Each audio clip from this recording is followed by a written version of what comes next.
एक बार की बात है, जंगल के कुछ जानवर नदी पर पानी पीने के लिए आए थे।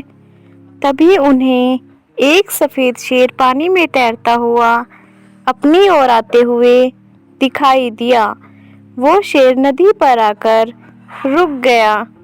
अरे भाइयों, ये तो बहुत अद्भुत सफेद शेर है। पता नहीं ये तैरता हुआ यहाँ कैसे पहुँचा।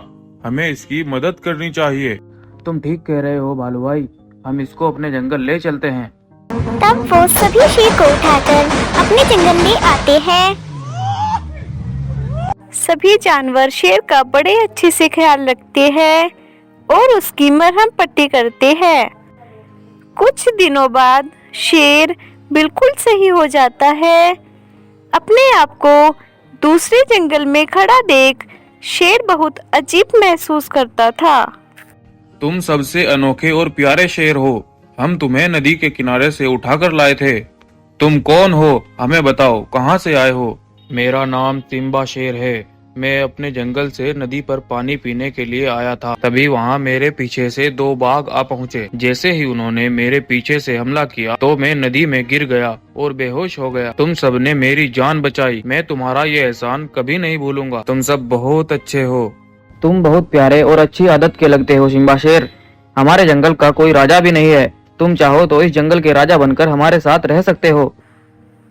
यह सुनकर शेर भी बहुत खुश हो जाता है और बोलता है, शुक्रिया दोस्तों, बहुत शुक्रिया। मैं तुम्हारा बहुत अच्छे से ख्याल रखूंगा। जो मेरे से होगा मैं तुम्हारे लिए वो सब करूंगा। तब शेर जंगल का राजा बन जाता है और सभी जानवरों के साथ उनकी मदद करता है। सभी जानवर अपने राजा से बहुत खुश थे, लेकिन ये खुशी ज्यादा दिन तक न चल सकी, क्योंकि वो दोनों खूनी बाघ भी अब उस जंगल में ही घुस आए थे। उधर जंगल के सभी जानवर शेर के पास खड़े थे। तब शेर उनसे बोलता है, सुनो भाइयों, मैं पानी पीने के लिए जा रहा हूँ। मुझे थोड़ी देर भी हो सकती है। इतना मैं आऊँ, तुम सब अपना ख्याल रखना। इतना बोलकर शेर पानी पीने के लिए चला जाता है। शेर के जाने के बाद वो दोनों शेर के मंच पर चढ़कर बोलते हैं, सुनो सभी जानवरों, सभी यहाँ पर आओ। उन दोनों की यह बात सुनकर सभी जानवर बाहर आते हैं। अरे ये कौन है और राजा शेर के मंच पर क्यों खड़े हैं? पता नहीं, चलो चलकर पता करते हैं। तब सभी जानवर उनके सामने आ जाते हैं। तब बाघ बोलता है, सुनो सभी जानवरों, सुनो। आज से हम दोनों इस जंगल पर राज करेंगे। हमने फैसला किया है कि तुम में से कोई भी एक जानवर हमारे भोजन के लिए आएगा, और अगर तुमने ऐसा नहीं किया तो हम तुम्हें एक ही दिन में भून डालेंगे। समझ गए? इतना बोलकर वो दोनों शेर की गुफा में जाकर आराम करने लगते हैं। कुछ देर बाद शेर सभी जानवरों के पास जाता है। सभी को उदास खड़ा देख शेर पूछता है, क्या हुआ दोस्तों, क्या बात है? तुम सब इतने उदास क्यों हो? तब गाय शेर को सब कुछ बता देती है।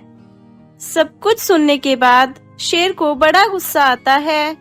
ये वही बाघ है जिन्होंने मुझे मारने की कोशिश की थी। तुम में से कोई भी उनके पास नहीं जाएगा। अगर उन्होंने तुम्हें थोड़ा भी नुकसान पहुंचाया तो मैं उन्हें छोड़ूंगा नहीं। तभी शाम होने पर दोनों बाघ जानवरों के पास आते हैं। तुम्हें समझ नहीं आता, हमने तुम्हें एक जानवर को भोजन के लिए बोला था। अब हमें बहुत भूख लगी है। चलो तुम में से कोई मरने के लिए तैयार हो जाओ। मेरे होते हुए तुम इनको हाथ भी नहीं लगा सकते, समझे? अच्छा, तो पहले तुम्हारा ही किस्सा खत्म कर दे। दोनों ही बाघ बहुत ताकतवर और खूंखार थे। वो दोनों शेर पर हमला कर देते। तभी अचानक से वहाँ शेर का दोस्त बाघ मानव आ जाता है और दोनों बाघ को मारकर अपने दोस्त शेर की जान बचा लेता है। यह देखकर सभी जानवर बहुत खुश होते हैं।